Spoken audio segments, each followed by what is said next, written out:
Have you ever read something so incredibly dense that you had to read it like 3, maybe 4 times just to find the hidden genius inside of it? Oh, absolutely. Yeah, it happens all the time with these kinds of texts. Right, well, welcome to the deep dive. Today, you and I are going to unpack this single, really highly complex email from a user who's identified only as uh, beta account. Yes, beta count. And it is a fascinating piece of writing. It really is. And the trajectory of this text is just wild. I Yeah. mean, we're going to start looking at a very specific media trope, what the author calls the angry black woman phobia. Right, which is a heavy topic to begin with. Yeah. And then we take this sharp turn into why the author believes that grandparents should absolutely not raise their grandchildren. Which is super controversial, obviously. Oh, yeah. And then somehow we're going to end up proving why accurately filling out government forms is like the glue that holds human reality together. It's a massive philosophical knot, honestly. Because the author, they write in this very unique, almost academic stream of consciousness style. It reads less like a polished essay and more like raw, unfiltered thought. Like they're working it out on the page. Exactly, like someone working out a grand unified theory of sociology in real time. So our mission today is to sort of decode this text, pull out those core insights, and connect the dots for you. Right, so let's just jump right in. The subject line of the email sets the stage immediately, and it reads, the angry, mad, black woman phobia. Yeah, they don't bury the lead at all. No, not at all. The author dives straight into contrasting how women of color are portrayed on television versus what they call natural observation. So I think we need to start by breaking down the core argument there. Well, the author's basically making a structuralist argument here. They propose that television operates as this completely artificial environment. Okay, an artificial environment. Right, and it systematically separates these women from their natural environment and from, well, traditional foundational roles. Yeah, what kind of roles? The author specifically cites domestic work, things like cooking and cleaning as examples of these traditional roles. And the argument is that when you remove someone from a grounded traditional context, the media instead portrays them as an uncontrolled species. An uncontrolled species. I mean, wow, that is a highly clinical, almost biological way to describe a media stereotype. It is, yeah. But the author is using that clinical language very intentionally. How so? Well, they explicitly note that this isn't just some casual pop culture trope. They claim that American academic journals and structured institutional sources have actually cited and concluded and, borne out this portrayal for centuries. Wow, centuries. Yeah. Now, they do add a caveat noting that this phenomenon shouldn't be isolated entirely, like other nationalities operate under similar dynamics. But the focus of this specific phobia is acutely on women of color. Right. And the argument is that institutions treat the resulting reaction not as a product of a manufactured environment, but as an inherent trait of the people themselves. So it's kind of like, it's like taking an animal out of its natural habitat, right? And you put it in a funhouse mirror, and then you blame the animal for looking distorted. That's a really good way to put it. Yeah, because the media removes the context, creates the distortion, and then just presents that distortion to the world as, like, objective reality. Exactly. But I do have to push back a little on the author's premise here. Okay, sure. Because, wait, is the author implying that traditional domestic work like cooking and cleaning is the only natural environment where these women wouldn't be viewed this way? I see what you mean. Yeah, because looking at it through a modern lens, that seems like an incredibly narrow, almost regressive view of what a natural environment even is. Right, and that is absolutely the necessary question to ask here. But to understand it, we have to look at what a structuralist argument actually is. Okay, walk me through that. Think of structuralism like analyzing a house. You don't just look at a single brick to understand why the house stands. You look at the entire framework, the mortar, the foundation, the load-bearing walls. Okay, so it's about the whole system. Right. The author isn't necessarily prescribing domestic work as the only valid existence or saying, women belong in the kitchen. Thank goodness. Yeah. Rather, they're using it as an ultimate historical example of a foundational structural reality. For generations, that work provided a clear, undeniable structural context within the family unit.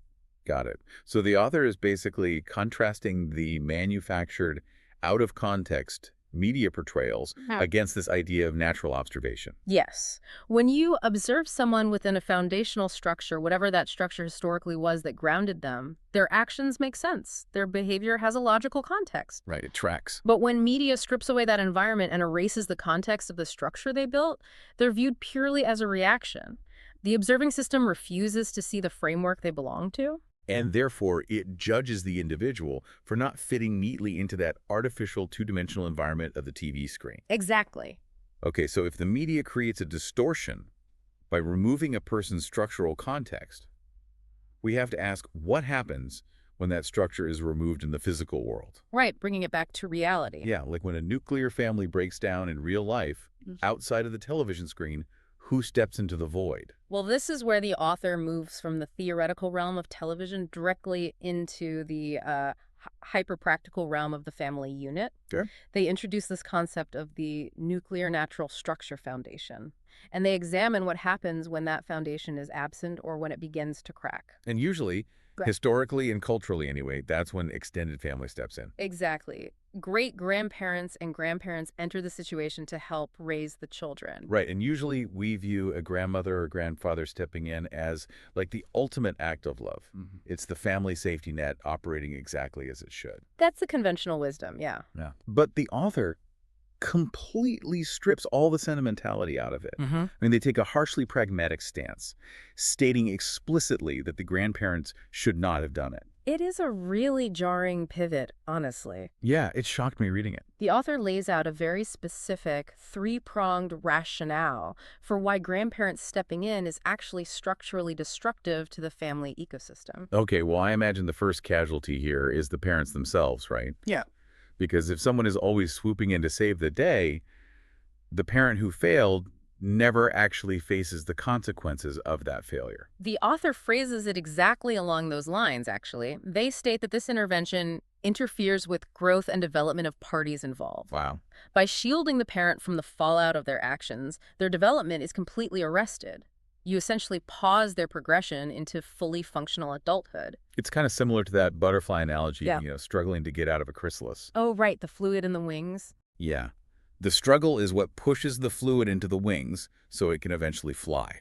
If you intervene and cut the chrysalis open to save the butterfly the effort, it emerges with crippled wings and it dies. The help actually guarantees the failure. Exactly. And that mechanism leads directly into the author's second reason, which is that it allows people to cease to face reality of situation in external circumstances. So it's about denial. Yeah. The safety net creates a localized illusion. The parents, the children, and even the surrounding community are shielded from the actual harsh reality of their environment. Oh, I see. They're basically living in a subsidized reality, pretending the foundation is solid when it's actually being propped up by these invisible, unsustainable supports. Man, that is bleak.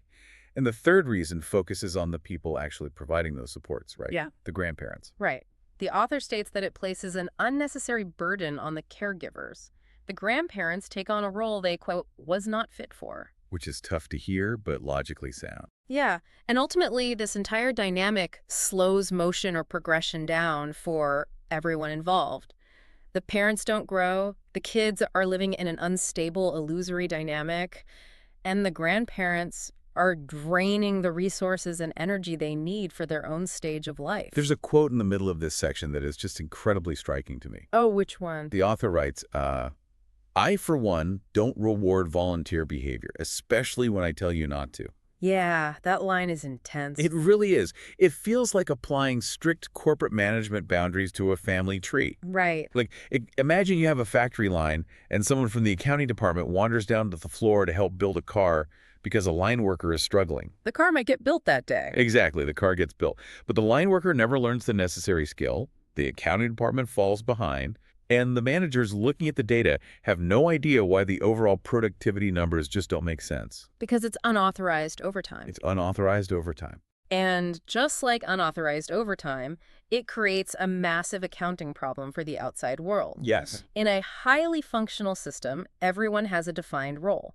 When you step outside your role, even with the best of intentions, even out of deep familial love, you disrupt the entire system. Because the system can't track it. Right. You introduce variables that the overarching system has absolutely no way to process. So this invisible labor creates a situation where the reality on the ground no longer matches the data on the spreadsheet. Precisely. Which brings us to the final and arguably most surprising section of this email, The paperwork. the paperwork.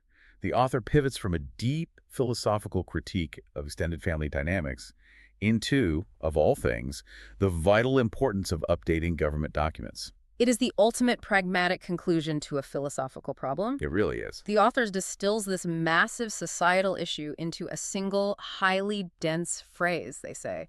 Cultural and tracking mechanisms don't always mix well. Okay, we definitely need to unpack those two terms. Let's start with the cultural mechanism.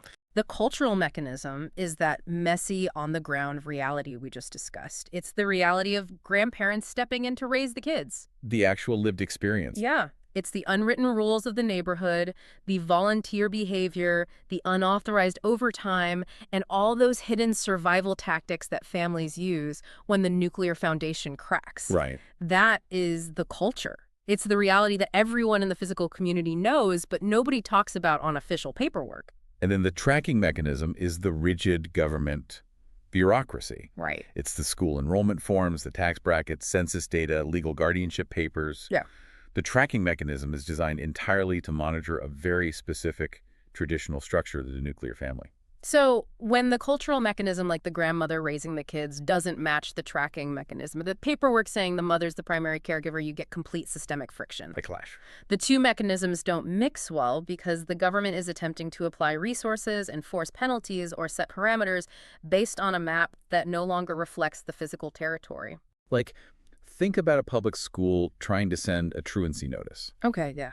The tracking mechanism dictates that the notice gets mailed to the mother's listed address on file. Right. But the cultural mechanism, the actual reality, is that the child has been living with the grandmother 2 towns over for 6 months because the mother's structure broke down. Exactly. So the tracking mechanism fails completely because the paperwork is basically a lie. Yes.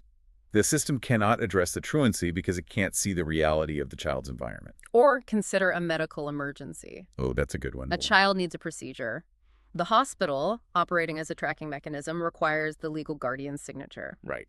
But the cultural mechanism, the grandmother who has been the sole provider for 3 years and actually knows the child's allergies and medical history, she has no legal standing to authorize the care. And chaos ensues. Complete chaos. Well. So the author concludes that providing proper information via official forms and letters is absolutely necessary to bridge this dangerous gap. Now, a question arises here about the author's ultimate motivation. What do you mean? Well, are they obsessing over updating these government documents to legally stop the grandparents from intervening? Like, are they trying to use the bureaucracy as a weapon to enforce their no volunteer behavior rule? Or are they simply trying to force the legal reality to match the messy physical reality, whatever that reality may happen to be? Based on the progression of the text, it seems to be about establishing order and objective truth. Okay. The author recognizes that the volunteer behavior has already happened, the foundation is already broken. Hiding that brokenness from the tracking mechanisms only compounds the failure. It makes it worse. Right. It's about forcing the overarching system to acknowledge the actual reality of the environment. And to drive this universal point home, the author leaves us with one final caveat at the very end of the email. Okay, let's hear it. They write, "Truth can set about men of compute as well if put in same parameters, i.e. environment." Okay, men have computed. That seems like a slight stream of consciousness typo. Yeah, it likely means men of compute, or simply men functioning in a logical, structured way. But the core of the sentence is crystal clear. What's the core? The author is stripping away the racial and gender specifics to reveal the underlying structural math.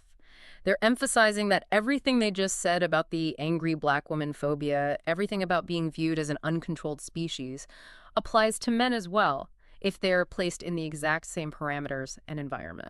So it all comes back to the environment. The structure is the universal denominator. For the author, it is a universal law of sociology. Wow. Whether you are a man or a woman, regardless of your background, if your foundational structure is broken, and if the tracking mechanisms are completely inaccurate, the whole system fails. Right. You become separated from your natural environment, you engage in unauthorized volunteer behavior to survive, and society views you through a distorted lens because it cannot see the structure you're actually operating within. Okay, let's take a breath and recap the journey of this single piece of correspondence because it went to a lot of places. It really did. We started by looking at the distortion of media tropes. We examined how television strips individuals, specifically women of color, from their grounding, natural structures and traditional roles, which results in society and academic institutions labeling them as uncontrolled. Right. And from that theoretical media distortion, we moved into the physical breakdown of structures in reality. Yeah, the family dynamic. Exactly. We explored the incredibly strict, pragmatic philosophy that when extended family, like grandparents, step in to fill the void of a broken nuclear family, Yeah. they're actually stunting the growth of the parents They create an unsustainable illusion of safety. and place an unfair burden on themselves. Yeah, the ultimate unauthorized overtime. Yep. And finally, we concluded with the vital importance of accurate government paperwork. The realization that all of this messy, unwritten familial survival completely breaks down the official systems because cultural and tracking mechanisms do not mix well. They really don't.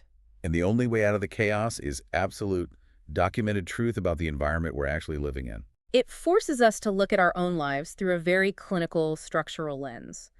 It asks us to consider that it's not just about how much you love your family, it's about how your family operates within the rigid parameters of the wider system. Which brings me directly to you listening right now.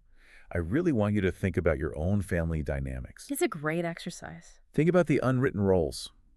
Who is doing the volunteer behavior in your family tree? Who's acting as the silent safety net, catching people before they fall, and in doing so, maybe shielding them from the reality of their own circumstances? It's a challenging question. It really is, because it asks us to interrogate the very acts of love and support we usually celebrate without a second thought. It asks us to consider the structural cost of that support. Right. It asks us to evaluate the gap between our map and our territory. Exactly.